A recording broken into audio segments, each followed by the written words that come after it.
자, 단어의 형성 파트를 볼 건데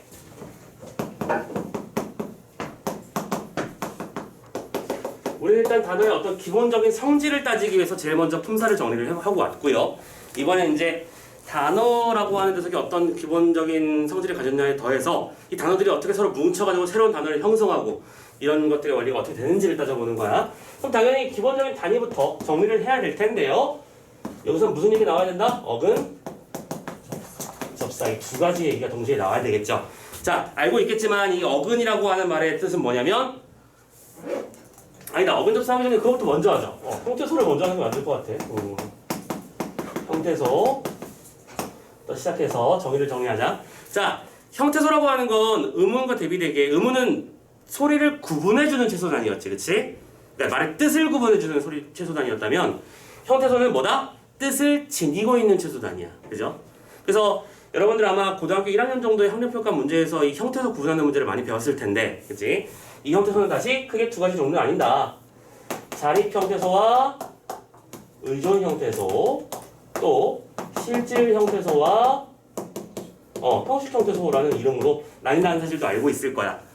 이때 자립 형태소라는 거는 혼자서 독립적으로 쓰일 수 있는 녀석을 말하고 의존 형태소는 반드시 다른 단어의 도움을 필요로 하는 녀석을 말하고 참고로 이때 이 의존 형태소가 여러분들을 힘들게 하는 녀석들 중에 대표적인 녀석이죠.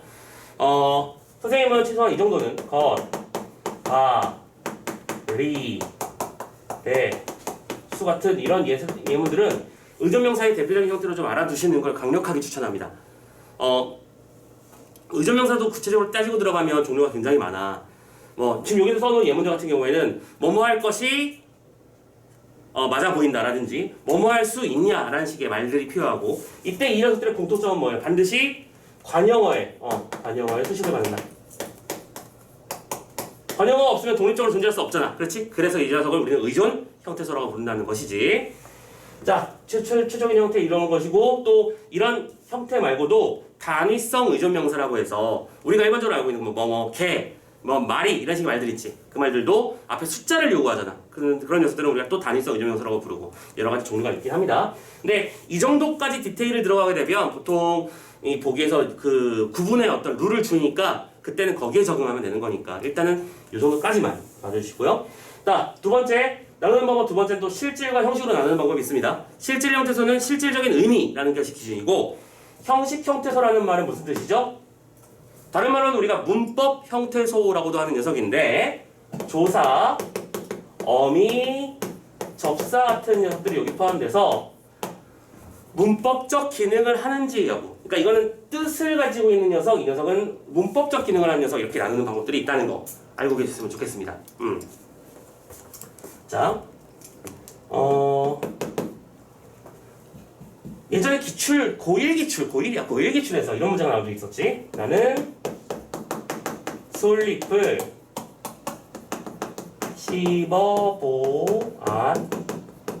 씹어보았다. 이게 그 예문이었거든요. 자, 여러분들 잠깐 몇 초의 시간을 드릴 테니까 단어가 몇 개 있고 이 안에, 그치? 형태소가 몇 개 있고 그 형태소는 각각 자립, 의존은 형식, 실질 형식 어떻게 나오는지 빨리 한번 판단해 보세요. 1분 드리겠습니다.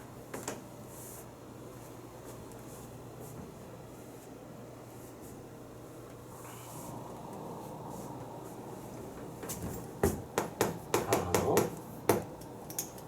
형태소,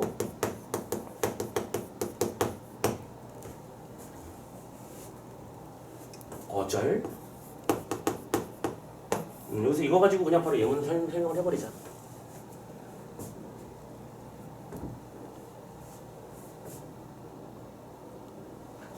금방 되지 않나요?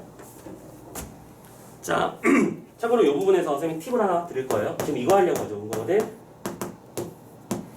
우리가 형태소를 나누는 법이라고 했을 때 일정한 다음 순서를 따라주면 우리는 다 답을 잡아낼 수 있거든. 자, 선생님이 설명과 함께 팁까지 같이 전수해 드릴 테니까 잘 따라와 주세요. 자, 형태소를 나누는 문제를 만난 거야? 그러면 제 1번으로 할 일은 뭐냐면 띄어쓰기를 따라서 나눠주세요. 찢어주세요. 여기는 한 개, 두 개의 띄어쓰기가 존재합니다. 맞죠? 따라가니 여기까지? 그리고 두 번째 단계 여기서 우리 아까 뭐 배웠니? 조사라는 걸 배웠습니다. 오케이? 조사를 분리하세요. 이 문장에서는 조사가 뭐 있죠? 나, 는에서의 는은 보조사, 솔리풀에서의 을은 목적격 조사. 이제 없지? 됐어? 지금 선생님이 뭐까지 한 거냐면 여기까지가 단어를 판별하는 방법이야. 정리! 단어의 정의는 쉽게 분리할 수 있는 말의 단위라고 생각하면 돼. 이해됐어? 보통은 어절 단위에다가 조사가 포함된다라고 이해하면 되는 거야. 지금 선생님은 단어를 구분한 거야. 이 문장의 단어는 총 몇 개? 하나, 둘, 셋, 넷, 5개구나. 단어는 5개. 딱 됐죠? 참고로 여기서 이제 어절은 너무 쉬운 거라. 어절은 뭐지? 띄어쓰기 그냥 단위잖아, 그치? 참고로 여기서 굳이 쓰자면 여기까지는 어절을 분리하는 거야. 어절은 총 몇 개? 3개의 어절로 이루어져 있었죠? 띄어쓰기가 총 2개 있었으니까. 따라하고 있지? 자, 여기까지 분리한 다음에 그럼 세 번째로 뭘 하느냐? 다음에 2가지를 한번 살펴보세요. 뭐냐면 먼저 복합으로 이루어진 말은 없는지. 이 복합이라고 하는 건 어근과 접사를 구분해주는 개념을 말하는 거야. 또 용언의 활용형을 구분해주세요. 이 2가지를 구분하는 것이 바로 형태소를 뜯는 일인 거야. 이런 식의 단위가 머릿속에 좀 개념으로 잡혔으면 좋겠습니다. 오케이? 자, 무슨 소리냐? 이 문장에서 혹시 더 뜯을 수 있는 게 있는지를 보는 거야. 자, 나는 니은과 아로 뜯을 수는 없지? 왜냐면 나라는 의미가 사라져버리니까. 그죠? 그래서 따져보면 솔잎이라는 말은 뭐가 합쳐진 말이죠? 솔이라는 말과 잎이라는 말이 합쳐진 말입니다. 그쵸? 2개의 형태소로 분리될 수 있어요? 됐니? 최대한만 찍고 있는 거야. 그리고 마지막 요 씹어 보았다라고 하는 용언의 활용 형태를 살펴보면 이 녀석은 기본적으로 어간이 뭐예요? 씹어보다. 씹어보고 씹어보니. 그치? 근데 우리는 그걸 어간으로 나누는 게 아니라 어근단위로 나눠야 돼. 뜻을 가지고 있는 애들별로 다 찢어야 되는 거야. 그래서 제가 아까 얘기했던 씹다라는 말이 먼저 나오고요. 그쵸? 보다라는 말이 있는데 이 2개를 연결하기 위해서 어라고 하는 연결어미를 넣은 거야. 보조적 연결어미. 이해됐지? 그리고 아시라고 하는 시제를 나타내주는 선어말의 어미를 집어넣은 거고 다라고 하는 종결어미로 마무리를 지은 거네. 시스템이 보여? 오케이. 자, 이렇게 해서 우리는 총 몇 개? 5개의 형태소를 찢을 수 있는 거네. 오케이. 그럼 이건 형태소가 총 몇 개야? 하나, 둘, 셋, 넷, 5, 총 10개구나 라고 얘기할 수 있는 거지. 이해됐어요? 이 정도의 일 할 수 있었으면 좋겠습니다. 됐죠? 여기까지 따라왔죠? 자, 그리고 이때 또 팁을 계속해서 연결해 갑니다. 자, 이 녀석을 먼저 자립과 의존의 여부로 한번 나눠볼게요. 먼저 나는 자립이죠. 오케이? 단독으로 쓸 수 있는 말이죠. 나 쓸 수 있잖아. 근데 너는 보조사기 때문에 반드시 뭔가 뒤에 붙어있어야만 하죠. 그러니까 뭐예요? 의존. 그리고 알고 있다시피 그렇지? 그럼 뭐 당연한 거고. 또 솔잎은 솔은 자립, 의존. 따라오고 있지? 근데 잘 봐. 보았다 이 5개 중에서 어느 하나라도 혼자 쓰이는 말이 있어? 없죠? 씹다라는 말도 반드시 어미를 달고 있어야 되는 거고 아시라는 말도 반드시 어간 뒤에 붙어 있어야 되는 거야. 다라는 말은 반드시 어간 뒤에 붙어 있어야 되고요. 맞죠? 그러니까 이건 싹 다 의존. 됐어? 그리고 다시 이번엔 실질과 형식으로 나눠봅시다. 실질이라고 하는 것은 그 단어가 뜻을 가지고 있는 거고 형식이라고 하는 것은 문법적 기능을 가지고 있는 것들이야. 자, 얘는 실질, 느는 조사어미 접사니까 형식, 얘는 실질. 따라와 또. 얘는 실질이지 뜻을 가지고 있으니까 얘는 실질, 얘는 형식, 얘는 형식. 누가 실질이래? 형식이지? 됐어? 자, 그러면 이제 룰이 보일 거야. 일반적으로 자립은 대부분 실질이야. 됐지? 그리고 일반적으로 형식은 대부분 의존이야. 보이고 있어? 그런데 여기서 벗어나는 애가 한 군데 보일걸? 씹이랑 보. 여기에 씹다라는 말과 보다라는 말은 의존인데 실질이죠. 무슨 말인지 알겠어? 그러면 우리는 이런 팁도 옆에 쓸 수 있는 거죠. 결론적으로는 용언의 어간은 뭐다? 의존 형태소이며 동시에 실질 형태소다. 그 밖에 나머지들은 어떻게 생각하면 된다? 자립이면 실질이고 의존이면 형식이겠지. 고민할 게 없다. 됐나요? 선생님 굉장히 중요한 걸 한 번에 다 알려주고 있습니다. 그죠? 잘 따라와서 정리해 주시고 이 부분 오늘 배우게 되는 팁 중에서 좀 중요한 녀석이니까 이 정도는 꼭 당연히 가져가셨으면 좋겠다. 마지막 줄에 뭐라죠? 어떤 거? 용어나. 용언의 어간은 의존 형태소이며 실질 형태소이다라는 뜻이에요. 하지만 그 밖에 나머지들은 어떻다고요? 대부분 실질이면 자립이고 의존이면 형식이다. 형식이고 일반적으로 그래. 근데 그게 아닌 애들이 있다고. 아닌 애가 있어. 자, 이렇게 동그라미 치는 부분을 잘 기억해놓고 이제 다른 문제에서 써먹어 주셨으면 좋겠습니다. 오케이? 하지만 이 형태소라는 얘기는 이렇게 또 원리는 다 열심히 막 배웠는데 정작 문제를 풀 때는 이게 안 보이는 거가 문제라는 거거든. 오케이? 자, 보자. 내가 이 갈 줄은 몰랐어. 이런 문장도 막 되게 당연하게 다다다다닥 짜는 거, 그치? 뭐 할지 알지? 뭐 하는지 알지? 땅땅 자르고, 그치? 여기까지 안 따라와. 그런데 결국 이런 걸 놓친다고요. 줄이 뭐래? 기본형이 뭐죠?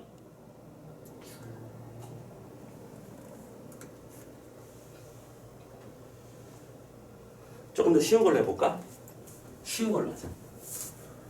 네가 그리 간 사실을 아무도 몰랐다. 쉬운 걸로 갈게. 여기선 보이지? 간. 가다. 지금 선생님이 무슨 말하고 싶은지 알겠지? 그러니까 여기 니은, 는 이런 식의 말들, 리을, 덤에서 이런 니은이나 리을 같은 어미들, 그치? 또 접사 중에서 미음에 붙는 미음이라든가, 그치? 이런 녀석들은 쉽게 눈에 안 띄어. 오케이? 그래서 구분하기가 쉽지 않다는 거. 이것도 역시 경험치의 부분이라고 생각합니다. 많이 겪어보시고 틀리는 거 겁내지 마시고요. 오케이? 자, 여기까지 말씀드리고요. 자, 이렇게 해서 일단은 형태소 얘기를 잠깐만 먼저 좀 정리를 해봤고, 지금 우리는 이제 형태소가 뭐고 단어는 무슨 말이며 실제로 어떻게 구분하는지까지 본 거야.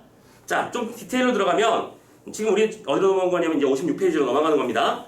자, 단어의 구성원리를 볼 때 이제서야 어근접사 얘기를 해야겠네. 어근접사 얘기를 해야 되죠.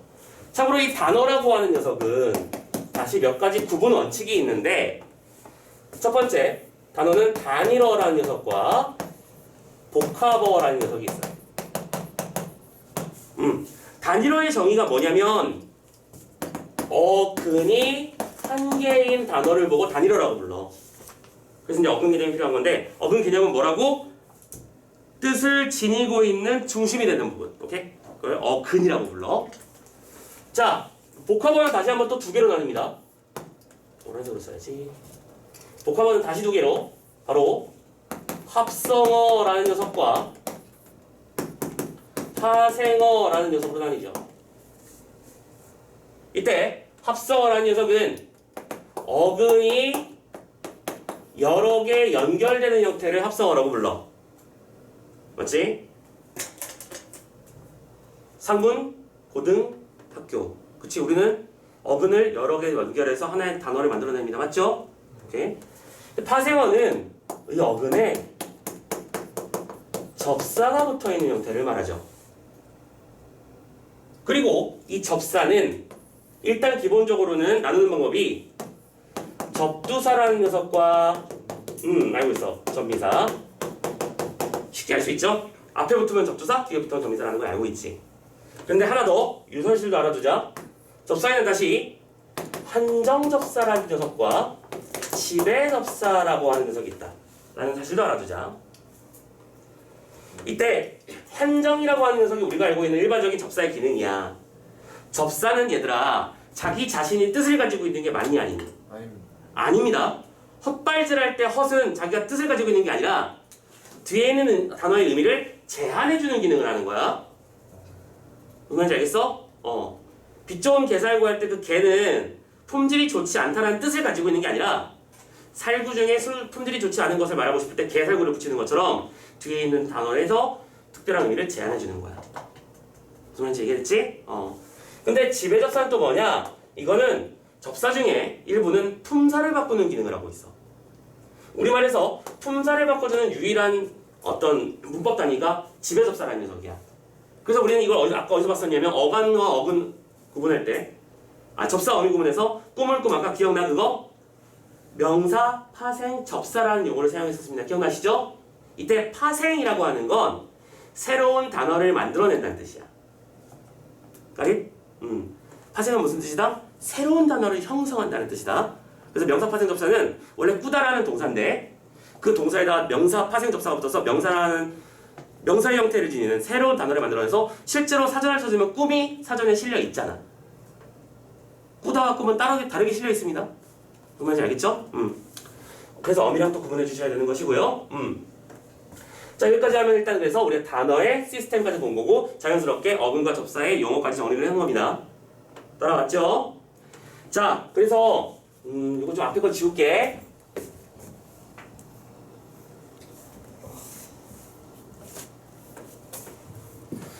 자, 요 파트와 관련해서 일단은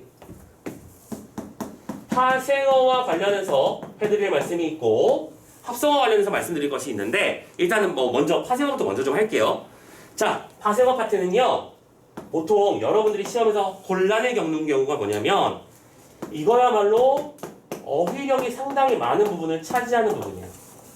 즉 이러한 파생 접사가 있다는 걸 알고 있어야만 문제가 풀리는 경우지.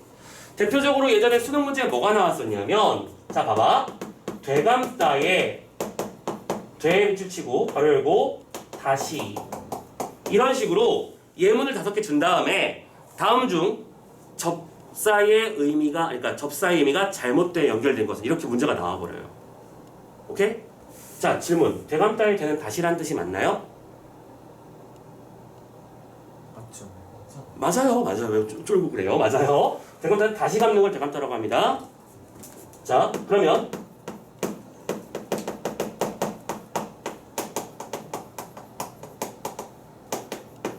맞나요? 아닌 것 같아요. 그럼 뭔데? 휘졌다가 뭔데? 오 맞아요. 그게 아니라 얘는 마구라는 뜻입니다. 이해됐어 무슨 말인지? 그러니까 이렇게 예문을 5개 준 다음에 잘못된 거 골라봐. 이해됐지? 그래서 이쪽은 결론적으로는 경험치가 중요해. 우리가 이걸 단단 사전처럼 외우고 있을 수는 없잖아. 자 그래서 여러분들 대표적인 이 접두사나 파생어는 결국은 접사와 연결되는 거니까 대표적인 접사의 형태들 한번 몇 가지만 눈으로 좀 보고 갈게요. 자 56페이지 예쁘게 써져 있죠? 맞나요? 이 56페이지 표를 한번 봅시다. 접두사의 종류. 자 뜻을 한번 말해보자고요. 뜻을. 그러니까 뜻이라기 말하면 좀 엉성하고 어떤 의미로 제안해주는 기능을 하는지 봅시다. 먼저 맨손의 맨은 무슨 말일까? 아무것도 없는. 아무것도 지니지 않은 이란 뜻이죠. 가진 것이 맨손, 맨발 이런 말이죠. 헛웃음의 헛은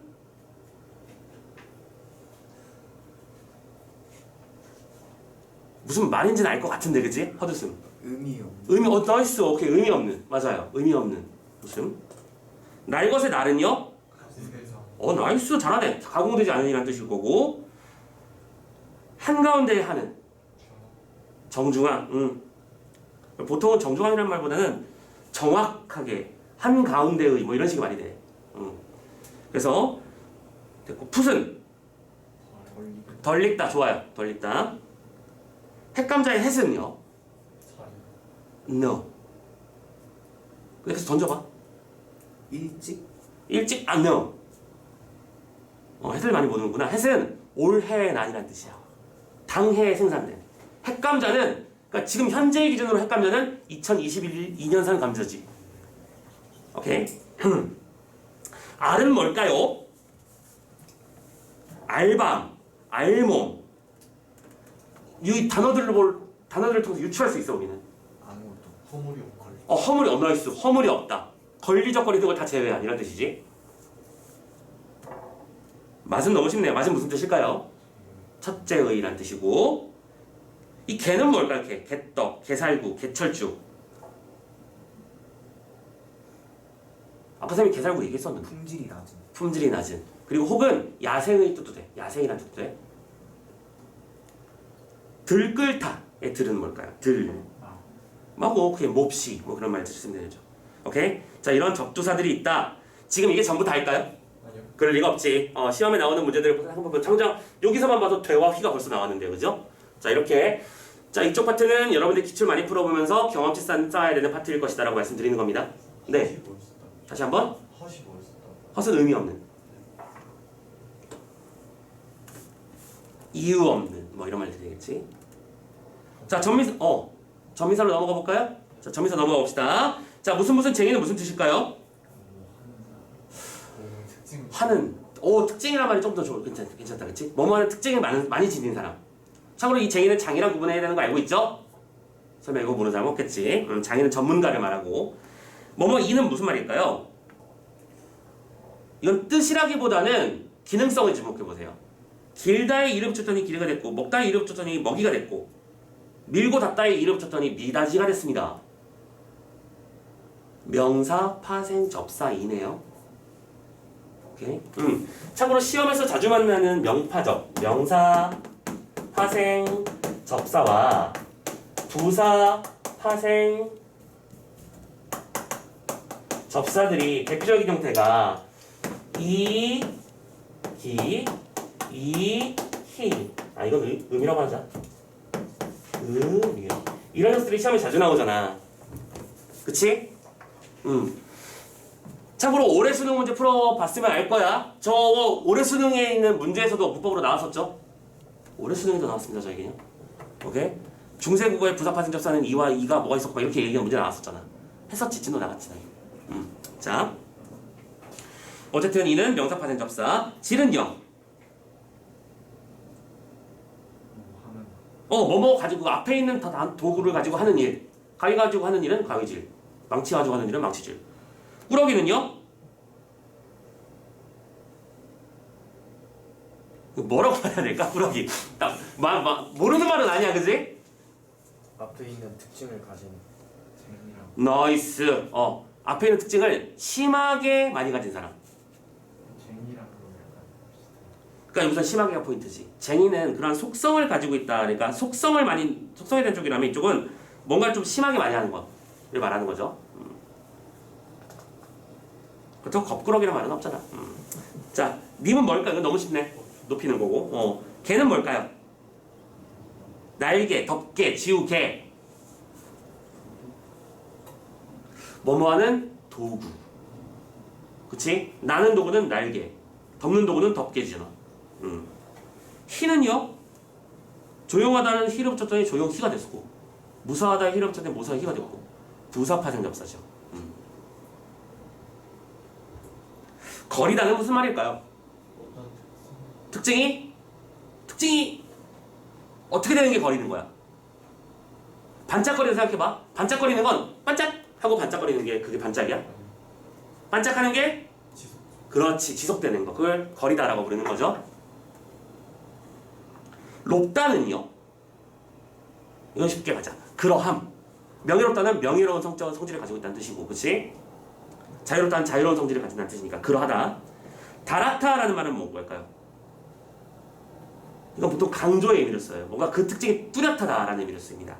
그치? 가느다라타, 굵다라타. 가느는 게 좀 뚜렷하게 가는 거고, 뚜렷하게 굵은 거고, 이런 식이지. 오케이? 자, 또 주차 말씀드리지만 이게 다가 아니다. 그래서 이쪽 파트는 연습 좀 많이 하면서 내 데이터베이스를 따는 게 중요하다고 말씀드렸어요. 됐죠? 우리 다 할 수 없으니까 여기까지만 하고 넘어가는데, 자, 그럼 뒤로 넘어가서 이번에는 합성어 파트로 넘어가 보도록 하자. 합성어 파트에서 할 얘기가 좀 많아요. 잘 따라와 주시고.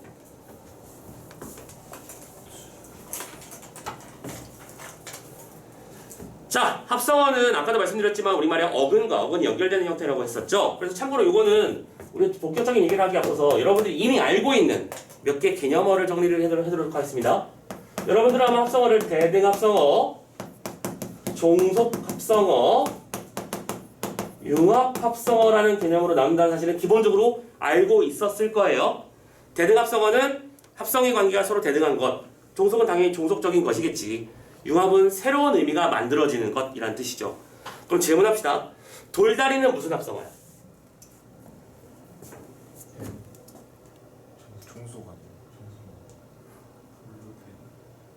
돌다리는 종속합성어야.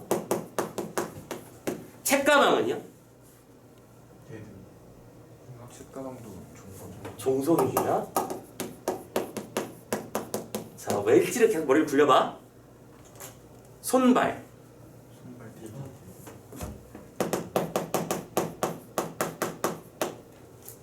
가시방석.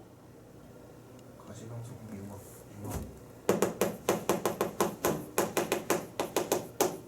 핏땀. 대등. 융합. 좌우. 대등. 지금 답을 보면서 개념이 잡히고 있나요? 자, 정리하자. 대등하고 종속 중에서 너희들이 일단 이 두 개를 구분하는 것부터 잘해야 돼. 오케이? 대등합성의 정의가 아까 뭐라고? 어느 한쪽이 꿀리지 않는 거라고 했고, 종속합성은 어느 한쪽이 꿀리는 거잖아. 알아보는 방법은 되게 단순합니다. 대치시키는 것이 가능하면 종속이고 불가능하면 대등이에요. 대치한다는 건 다른 단어를 하나의 단어를 내버려 두고 나머지 하나의 단어를 다른 단어로 대치시키는 거, 바꾸는 거야. 자, 생각해봐. 돌다리라는 말은 이 다리만 있는 게 아니라 생각해봐. 무슨 다리도 있지? 돌다리, 나무다리, 징검다리, 쇠다리 이렇게 있잖아. 그러면 이 둘 중에서 또 중심이 되는 단어는 뭐예요? 다리입니다. 돌은 그 다리의 종류를 말해주는 녀석이죠. 즉, 돌이 종속적이에요. 그래서 우리는 이걸 종속합성어라고 부르는 거야. 책가방도 그럼 원리를 알겠지?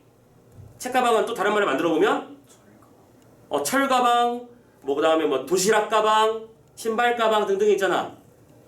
가방이 중심 단어야. 책이 부수적인 녀석이야. 이렇게 대치가 되잖아. 근데 손발은 어때?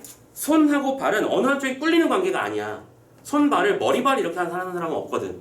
그치? 좌우도 좌우라고 하지 위, 우 이런 식으로 표현하지 않습니다. 무슨 말인지 이해됐죠? 그래서 자, 구분할 때는 항상 다른 말로 바꿔서 치기가 가능한지를 보면서 대등인지 종속인지 구분하실 것. 됐지? 그리고 네. 좌우 같은 경우는 융합으로 쓰여요. 좌우를 살핀다. 좌우를 살핀다. 지금 선생님 그 얘기를 좀 하긴 할 건데 좌우는 근데 일반적으로는 그렇진 않아. 근데 지금 요 얘기 정말 조금만 들어봐봐. 자, 근데 그리고 요 선생님이 지금 여기다 밑에 대표적인 융합합성어를 써놨죠. 융합합성어는 새로운 의미로 변질되는 거야. 예를 들어 그는 가시방석에 앉았다라고 했으면 진짜로 가시를 방석에 앉은 게 아니라 뭐가 한 거죠? 불편한 자리라는 의미로 변질된 거고, 피땀 같은 경우에도 정말로 필요된 땀을 흘리는 게 아니라 열심히 노력하였다라는 뜻으로 변질됐죠. 그래서 중요한 건 이 녀석의 키워드는 맥락이에요. 이 단어가 어떤 의미에서 쓰였는지를 보는 게 제일 중요하다는 거야. 그래서 이 융합합성어는 또 참고 방금 얘기 나왔던 게 그거야. 종속이랑 구분할 줄 알아야 돼. 그것도 뭘 보고 하는 거야? 맥락 보고 하는 거지. 상황에 따라 이게 종속이 될 수도 있는 거거든. 예를 들어볼게. 지금 가시방석이 융합이라며. 근데 그는 영화 제작의 소품으로 가시방석을 만들고 있었다. 됐니? 이때 가시방석은 당연히 종속합성어겠지. 됐죠? 피땀. 이것도 그는 신경성 증세로 인해 피땀을 흘리는 증세를 나타내고 있다. 이렇게 나타났으면 진짜로 피로 된 땀을 흘리는 거잖아. 그때는 종속합성어가 되겠지. 무슨 말인지 이해됐어? 맥락 보고 판단하는 거야. 문장 보고 판단하는 것이고. 그래서 합성어의 기본적인 구분 방식은 이 정도다. 그런데 이거는 우리한테 진짜 중요한 게 아니야. 진짜 중요한 건 여기 있어. 합성어 파트에서 진짜 중요한 건 바로 통사적 합성어라는 녀석과 비통사적 합성어라는 녀석이야. 요거는 시험에 아주 잘 나오는 거니까 잘 기억했으면 좋겠다. 오케이. 자, 통사적 합성어라는 건 무슨 뜻이냐면 합성어가 만들어질 때, 잠깐 이쪽 같은 경우에는 이제 두 단어 간의 관계를 본 거잖아. 지금 이쪽은 문장이, 그러니까 단어가 형성된 원리를 보는 거야. 이쪽의 정의는 뭐냐면 우리말의 일반적인 구성 원리를 잘 따르는 걸 보고 통사적 합성어라고 불러. 그럼 당연히 비통사적 합성은 우리말의 일반 원리를 잘 따르지 않는 예문이 되는 것이겠지.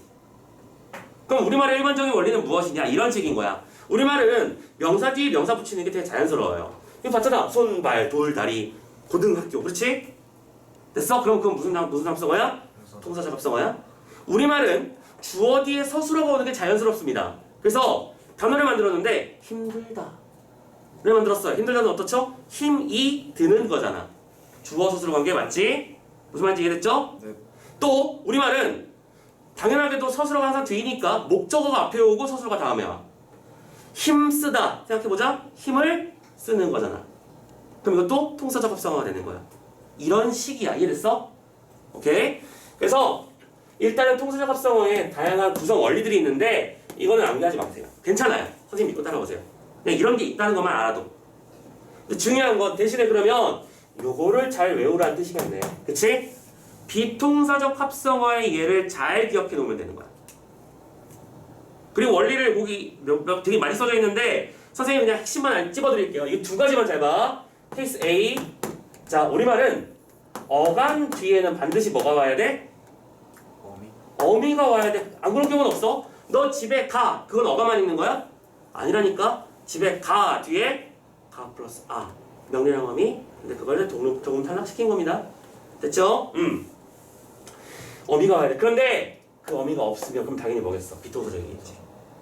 됐어? 그리고 이 뒤에 합성어니까 또 다른 단어가 합성됐겠지. 그때 그것이 어간이 합성될 수도 있고 체언이 합성되는 경우도 있을 거야. 이렇게 구분하시면 돼. 그래서 어간 뒤에 어미 없이 바로 어간이 이어지는 경우 뭐 있을까? 여닫다, 굶주리다 등등등. 잘 따져봐. 여닫다는 뭐랑 뭐가 합쳐진 말이야? 열다 플러스 닫다인데 리을이 탈락한 것 뿐이야. 열닫다가 아니라 원래 이게 통사적이라면 열어닫다 정도가 나와야 되겠지. 오케이? 근데 여닫다라고 했어. 굶주리다는 어때? 굶다와 줄이다가 합쳐진 말인데 굶어 줄이다가 아니라 굶주리다라고 했었지. 그럼 이것도 뭐예요? 비통사적 합성을 하는 거야. 원칙을 알겠어? 네. 그러면 이번에는 그 뒤에 체언을 연결시켜 봅시다. 들것을 가져와. 덮밥을 먹고 싶어. 이런 식의 예문을 보면 딱 보일 거야. 들다는 용언이야. 그런데 뒤에 것이라고 하는 건 의존 명사거든. 들어것, 들은 것이 아니라 들 것이라고 했어. 뭔지 알겠어? 얘는 덮밥은 덮어밥이 아니라 덮은 밥이 아니라 그냥 덮밥이지. 이해되니? 그래서 용어, 그러니까 중요한 건 이거야. 어간 뒤에 어미가 없네? 그러면 문제야. 됐어? 어간 뒤에 어미가 없는지 보시고. 두 번째 케이스입니다. 두 번째 케이스는 부사가 체언과 연결되는 경우예요. 왜냐면 부사는 원래 용언을 수식해주는 게 우리말의 일반적인 원칙인데 그렇지 않은 거니까. 대표적인 예로 부슬비 맨날 나오는 예문이야. 솔직히 얘들은 척척박사 뭐 이런 말들이 있어요. 됐나요? 부술이 뭐죠? 부사입니다. 얘들아, 음성 상징어는 부사야. 고민 안 해도 돼. 부슬부슬, 반짝반짝, 졸졸졸 이런 거 다 부사입니다. 척척도 마찬가지겠죠? 그는 뭐든지 척척 해낸다. 원래는 부사인데 박사랑 연결돼 있잖아. 그래서 부사랑 연결되는 거 보시면 되는 겁니다. 참고로 여기서 부사라고 하는 말은 조금 디테일하게 들어가자면 거기 써져 있는 대로 부사성 어근도 포함하는 개념이에요. 곱슬이라는 말은 원래 곱슬이라는 말만 쓰지 않지. 곱슬거리다 이렇게 쓰잖아. 근데 그 녀석의 곱슬거리다의 어근은 곱슬이라고 생각하고 곱슬머리를 생각하면 자연스럽게 우리는 이걸 비통사적 합성어로 판단한다는 거지. 요렇게까지 판단하시면 자, 다 필요 없지? 요것만 잘해가면 선생님 문제 풀린다고 했어? 굿? 오늘 새로운 거 중요한 팁 또 배웠습니다. 근데 뭐 매 수업마다 다 중요하다고 하니까 할 말은 없긴 한데 어떻게 중요한 걸 중심으로 해야지 뭐. 자, 여기까지 따라오셨죠? 오케이. 자, 통사적 합성어, 비통사적 합성어. 파생어에서는 기본적으로 우리가 앞에서 이미 그 접사랑 어미 구분하는 것도 포함했었고 어휘력이 좀 중요하다는 거 말씀을 다 드렸습니다. 됐죠? 근데 지금 너희 교재에서는 여기가 끝나버렸는데 우리 할 얘기가 조금 더 있어요.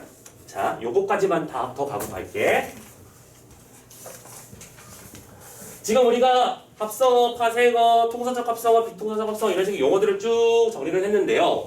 자, 그럼 결론적으로 우리말은 합성어이거나 파생어라고 하는 형태로 두 개 이상의 뭐가 결합되어 있는 형태를 정리할 수 있는 거잖아. 그치? 그런데 가끔 이런 일을 해야 될 때가 있어요. 자, 이름부터 먼저 써놓고 시작할게. 직접, 구성, 성분, 분석이라는 말이 있어요. 생각보다 기출에서 많이 다뤄지는 개념이에요. 이것도. 많이 다뤄지는 개념이 하나도 최근에까지는 아니고 한 5년 전까지만 해도 기출문에서 좀 약간 핫이시였었어. 자, 이게 뭔 얘기냐면, 자, 일단은 거기 그 기출문제에 나왔던 예문으로 선생님 설명을 해드릴게요. 그때 거기서 뭐가 나왔으면 보기 지문에 민물고기가 나왔습니다. 민물고기. 자, 질문부터 해볼게요. 이 단어는 합성어가 맞을까? 파생어가 맞을까? 합성어 틀린 거 건들지 말고요. 합성어가 맞다 손. 나는 이거 합성어라고 생각한다. 오케이. 난 이거 파생어 같다 손. 안 된 사람 뭐야? 중립 중립? 야, 중립이 어딨어? 선택은 무조건 둘 중에 하나를 해야지. 자, 이 단어를 어떻게 분석하는지 보여드리겠습니다. 자, 이 단어는 문제가 이건 거야. 여기서 민이라고 하는 게 뭐 민소매, 그렇지? 민머리 할 때, 아이고야, 좋지 않은 예문을 들었는데 아무튼 간에 이렇게 뭐랄까 뭔가 지니지 않은, 없는 약간 하는 뭐예요? 접사가 붙어 있고요. 그리고 물은 당연히 어근이고 고기도 어근이거든. 이렇게 접사가 하나 붙어 있는데 또 어근도 두 개 붙어 있으니까 우리는 이걸 헷갈려하는 거지. 그럼 이때 우리가 해야 될 일은 뭐냐면 이 녀석이 조금 더 근본적으로 찢어지는 데가 어딘지를 몰아야 된다는 거야. 그게 직접 구성성분 분석이 아니야. 근본을 찾는 거야. 그러면 해보면 돼. 자, 끊어지는 점이 여기가 있고 여기가 있는 거잖아. 그치? 머리를 굴려봐. 이 말은 민 물고기가 맞니? 민물고기가 맞니? 그치? 만약에 이게 민 물고기였다면 대머리 물고기가 되는 거잖아. 됐어? 말이 안 되잖아 그거는. 민물고기의 정의는 뭐냐면 담수에서 사는 물고기, 즉 바다에서 염분이 있는 물과 함께 사는 고기가 아닌 녀석을 말하므로 민물에 사는 고기로 말하는 게 맞겠지. 그러니까 이 녀석은 근본적으로 이 단어를 이렇게 민물에 사는 고기다라고 판단하는, 즉 뭐예요? 합성어로 보는 거야. 다만 그 합성어의 요소 중에 한쪽이 민 플러스 물이잖아. 오케이? 소금기가 없는 물이라는 뜻으로 쓰여서 여기서 파생어의 요소를 지니지. 됐어? 그래서 우리는 이걸 뭐라고 부르냐면 이렇게 설명하는 거야. 파생어를 그 요소로 하는 합성어라고 결론 내면 돼. 그래서 합성어라고 부르는 거야. 답은 합성어였어. 되셨나? 근본을 따지는 거야. 자, 몇 개 더 보여드릴게. 별 생각 없이 당연하게 다루는 단어들도 가만히 따져보면 머리가 아파진다니까. 봐봐.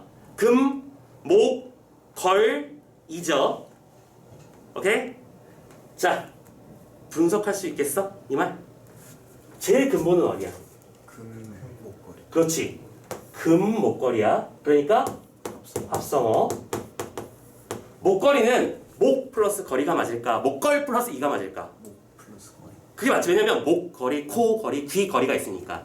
그러면 두 번째 단계로 우리는 빨간색 이렇게 찢어서 이 관계를 보고 뭐라고 한다? 근데 목 플러스 거리는 목도 어근이고 거리도 하나의 단어가 된 거잖아. 거리라고 하는 하나의 대상이 된 거잖아. 그러니까 이것도 뭐예요? 심지어 얘는 세 개네.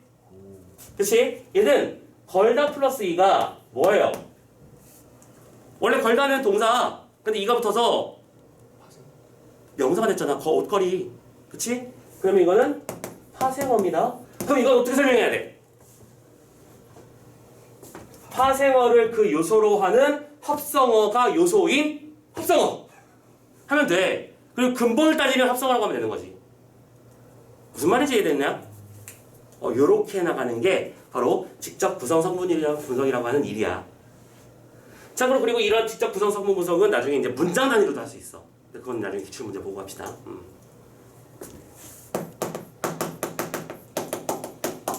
얘는 어때? 해봐 이제. 이 말을 좀 구체적으로 좀 편하게 하기 위해서 형태소단위로 구분 좀 해볼게. 고치다, 쓰다, 기적. 오케이? 자, 보여드렸어 이미. 그러면 가장 근본은 여러분들 뭐라고 생각해 얘는? 고쳐랑 쓰기 그렇지. 고쳐 쓰는 거지. 쓰게 쓰는데 고쳐 쓰는 거니까. 그럼 이건 뭐예요? 합성어 쓰기는 쓰랑 기 쓰다에다 기를 붙였어. 파생어 그럼 뭐라고 설명하면 돼? 파생어를 요소로 가지는 합성어 합성어. 됐지? 할 수 있겠지. 근본을 따지자. 이렇게 정리를 하는 일을 보고 우리는 뭐라고 한다?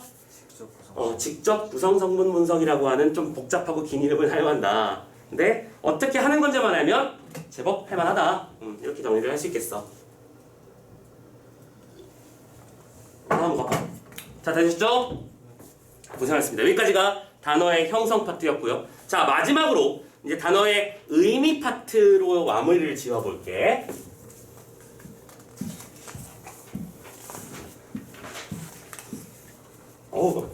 엄청 잠깐만요. 열이가 받아서 잠깐만.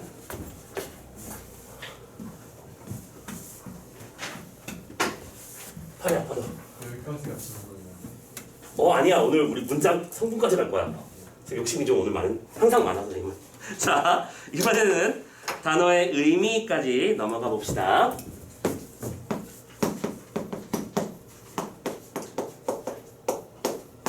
자, 단어. 솔직히 이 파트 생각보다 쉽게 끝나는 녀석이야. 잘 따라와 놔주세요. 일단 단어 의미 파트에서 제일 먼저 우리가 언급하는 거는 단어가, 그러니까 참고로 이건 단어와 단어 사이의 관계를 말하는 거잖아, 그렇지? 우리 단어 파트에서 총 3가지 배운 거야. 기본적인 4가지라고 설명할 수 있겠구나. 기본적인 단위, 어근은 뭐고, 접사는 뭐고, 형태소는 뭐고 이런 거 정리했고요, 그죠? 또 품사라는 거 배웠고요. 또 단어의 형성 원리 봤고요. 단어 간의 이제 의미까지 보면 마무리되는 거야. 그러면 그 안에서 단어는 다 나올 거야. 자, 단어의 의미 제일 첫 번째로 우리는 단어끼리 관계로 유의 관계에 있는 말을 알고 있습니다. 비슷한 말이라는 뜻이죠. 그런데 이 녀석은 선생님이 굳이 설명 안 할 거야. 왜냐면 여러분들이 실제로 이 문제는 문법 문제에서 푸는 게 아니라 독서에서 풀고 있거든. 무슨 말인지 빡 캐우쳤나요? 그쵸? 다음 밑줄 친 A부터 E 중에 바꿔 쓸 수 없는 말을 고르시오. 그거. 그럼 대치 문제잖아, 그치? 자, 유의어 관계를 찾는 문제도 똑같은 얘기를 밖에 못하겠네요. 어휘력이야, 그치? 그리고 그 어휘력을 기르는 방법이 뭐냐라고 물어보신다면 제일 먼저 중요한 건 경험치고요. 두 번째, 단어가 나올 때 그러려니 하고 넘어가는 버릇을 붙이는 게 제일 중요해. 선생님이 이제 보통 독서 수업 때 자주 강조하는 방법인데, 그렇다고 지금 우리가 뭐 고3이 돼가지고, 그치? 영어 단어장 암기하듯이 국어 심해 어휘집 이렇게 해가지고, 그지? 어려운 단어만 막 골라가지고 그거 배우고 있을 거야? 우리 그런 거 안 해도 돼. 대신 여러분들이 자기 스스로 나만의 어휘장을 만드는 방법이 있어. 뭐냐면 노트, 그러니까 내가 어떤 책을 하나 정해서 공부를 하잖아. 예를 들어 내가 독서 문제집을 풀고 있어. 하면 보라색 형광펜 같은 특이한 색깔의 펜을 하나 준비하고 내가 모르는 단어를 만들 때마다 그냥 거기다 마킹해버려. 오케이? 마킹을 하고, 참고로 예를 들어 페이지가 이렇게 있으면, 잘 보시면 내가 여기다 마킹을 했어? 그러면 여기다도 그냥 마킹 한번 같이 해줘. 왜? 내가 여기 모르는 단어가 있었습니다. 뜻으로 표시하는 거야. 그리고 얼마나 좋아. 핸드폰 딱 열어가지고 국립국어원 바로가기 하나 만들어 놓거나, 아니면 네이버 국어사전이라 드시죠. 근데 선생님 네이버 사전보다는 국립국어원이 더 좋다고 생각해. 아무튼 간에 거기서 간략한 뜻만 보고 이거는 이런 거구나 생각하는 거야. 가장 대표적으로 이번에 수능 문제에 매체 파트에서 비선형적이라는 단어가 등장했거든. 뭔 소린지 알아?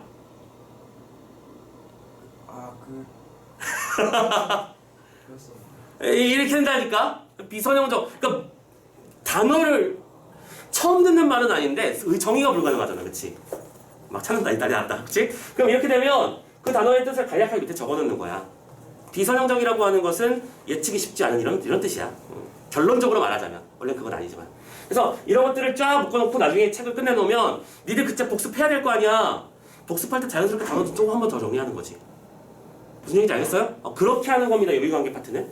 그래서 그 부분은 별도로 정리해 주셨으면 좋겠다 라고 말씀드리면 끝. 다음 넘어갑시다. 다음 반의관계예요. 자, 반의관계는 우리가 신경 써야 될 요소가 한 2가지 정도 있다고 보거든요. 자, 반의관계에 말해서는 우리가 첫 번째로 신경 써야 되는 건 반의관계 정의 파트야. 반의는 말 그대로 쉽게 말해서 반대말인데요. 자, 얘들아, 그냥 이런 거지. 왼쪽의 반대말은 오른쪽이고, 아저씨의 반대말은 아줌마야. 이거 너무 쉽게 당연히 하잖아. 근데 이때 반의관계가 성립하기 위해서는 대상의 단어가 가지고 있는 여러 가지 속성 중에 하나만 대립관계를 이루어야 우리는 그것을 보고 반의관계라고 부른다는 것을 첫 번째로 알아두자. 이런 식이지. 방금 뭐 얘기했잖아. 아저씨의 반대말이 뭐래요? 아줌마라고 했어요. 근데 이 두 개가 반의관계일 수 있는 이유는 뭐냐면 둘 다 인간이 맞습니까? 네. 맞죠? 두 번째, 성인이 맞나요? 맞아요. 하지만 성별이 달라요. 다르잖아. 남자와 여자로. 그렇기 때문에 여러 가지 속성 중에서 하나만 다르니까 대리버가 된 거야. 반의어가 된 거야. 만약에 여기서 이 성인을 아니라고 해보자. 그럼 뭐 인간인데 성인이 아닌 여성을 뭐라고 부르죠? 여아, 아이, 뭐 이런 식으로 뭐, 그치, 여자아이라고 하면 되겠다, 그치? 여아라고 하면 되겠네. 여아라는 말이 나와. 그럼 아저씨의 반대말이 여아야? 그럴 리가 없잖아. 그치? 심지어 이걸 이렇게 바꿔볼까? 인간이 아닌 걸로 바꿔보자. 그러면 지금 뭐가 돼, 오른쪽은? 인간이 아닌 성체인 여성성을 지닌 존재. 암컷. 아저씨의 반대말이 암컷일 수는 없는 거라고. 정말 잘겠죠? 그래서 이렇게 속성은 하나만 대립해야 된다. 하나만 잘 기억해 놓으시고요. 첫 번째 포인트. 됐죠? 두 번째. 이것도 예전에 한 번 문제, 기출문제로 나온 적이 있었는데 그 뒤로 좀 솔직히 뜸하긴 하지만 요즘 추세가 좀 바뀌고 있는 중이니까 여기까지 좀 봤으면 좋겠는 게 이 반의어의 종류 파트야. 반의어의 종류. 파단펜으로 써드리자. 중요해서라기보다는 좀 특이하고 잘 안 보이는 녀석이라서. 상보 반의어, 등급 반의어, 방향 반의어라는 말이 있어. 반의어의 종류야, 놀랍게도. 자, 상보 반의어와 등급 반의어는 세트 아이템이에요. 세트 아이템. 이렇게 이해하자. 왜냐면 상보 반의어의 정의는 원래 뭐냐면 상보가 뭐라는 거예요? 상호 보완적인 거야. 상호 보완은 뭐지? A라는 파트와 B라는 파트가 합쳐지면 하나의 완전체가 되는 걸 말하지. 오케이? 그래서 이쪽은 서로 이렇게 이해하면 좋아. 전 선생님이 주는 팁이에요. 중간항이 존재하는지 여부를 보고 존재하지 않는 반의관계를 상보 반의어라고 부르면 돼. 중간이 없는 거야. 살다에 맞는 말은 뭐다? 죽다야. 살지도 죽지도 않은 상태가 있나? 없지. 선생님 가사 상태라는 게 존재합니다. 그런 거 이상한 말 하지 말자 우리. 남성의 반대말은 또 여성이잖아, 그치? 그럼 남성과 여성도 아닌 둘 중에 중간 형태가 있나요? 있을 수는 있지. 자웅동체 같은 게 있잖아요. 그런 거 하지 말고 일반적으로. 알겠지?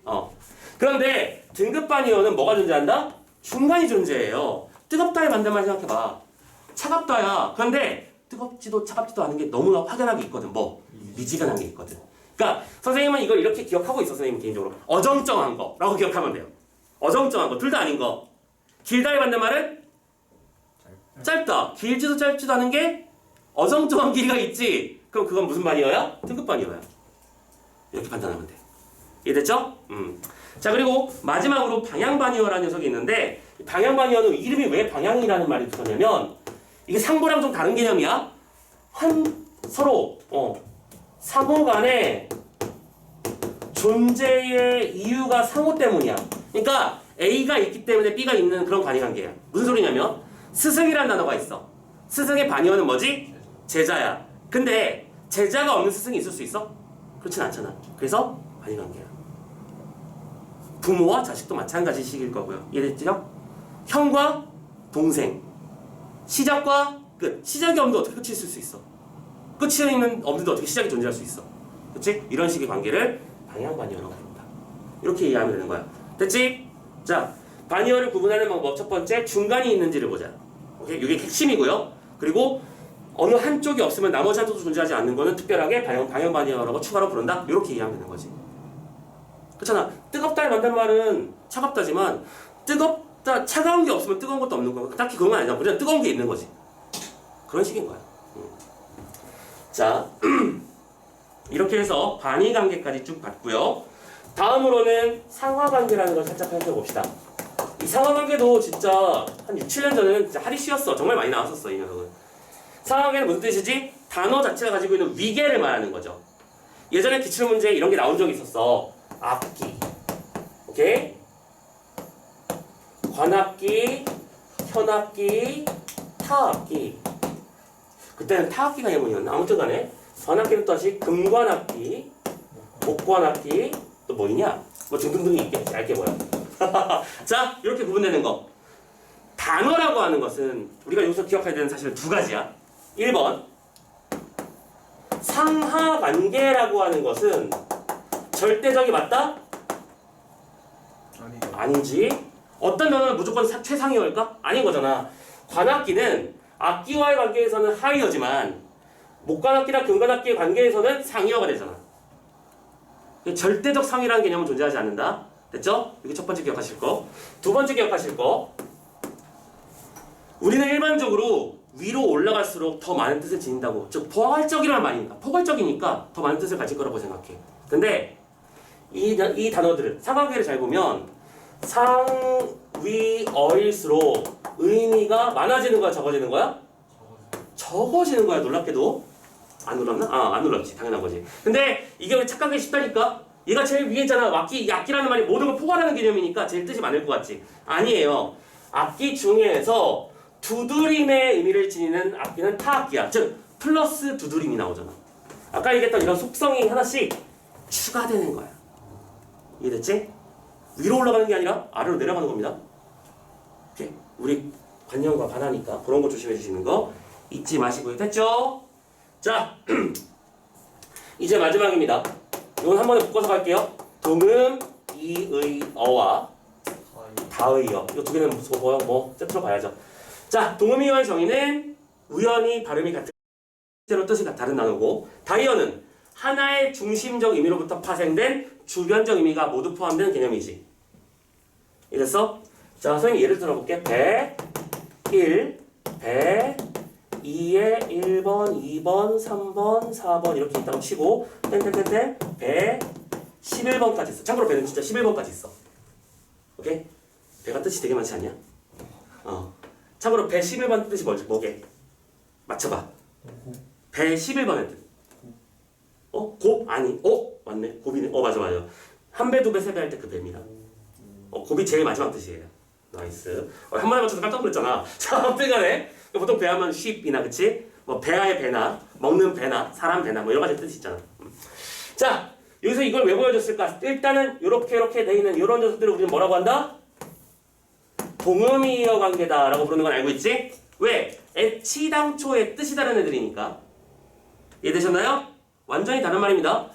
자, 그런데 이때 배 2번 안에 1, 2, 3, 4 뜻을 보면 노란색으로 바꿀게. 이때 이 1번 뜻은 우리가 그 배 2번 하면 제일 먼저 떠올리는 그 뜻. 뭐 예를 들어 볼게요. 우선 그냥 쉽이라고 하자. 사람이 물을 건너기 위해 사용하는 어떤 도구, 장치라고 한다면 그게 배라고 한다면 이게 뭐가 되는 거야? 중심적 의미가 되는 거야. 그리고 착각하면 안 되는 게 이 중심적 의미로부터 파생되는 이 나머지 것들이 싹 다 주변적 의미라고 불리는 녀석이지. 그래서 이런 것들을 구분할 줄 알아야 돼. 예전에 그래서 길치 문제에 뭐가 나왔었냐면 뭐야? 뿌리라는 단어가 있어. 얘들아, 뿌리 하면 제일 먼저 딱 상식적으로 떠오르는 단어 뜻이 뭐야?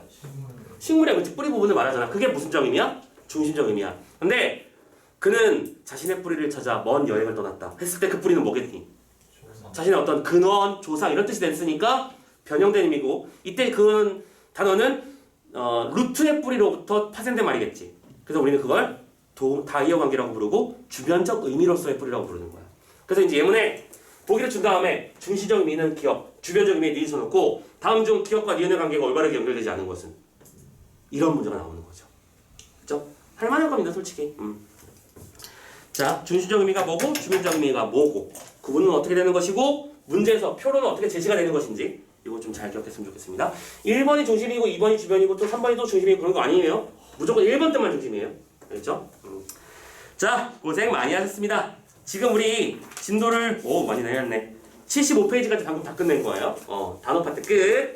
자, 그러면 이제 마지막으로 설명 한번 더 돌리고 선생님이 문장의 성분까지는 오늘 할 생각이거든. 문장 성분까지 오늘 해놓고 우리가 다음 주에 문장의 짜임이라고 하는 부분, 좀 이것도 우리가 신경써 많이 써서 봐야 되는 부분이라서 여기까지 쭉 정리를 하도록 할 테니까 오케이? 자, 오늘 문장 성분 보도록 합시다. 오케이? 자, 잠깐만 손 좀 돌리고 갈게요.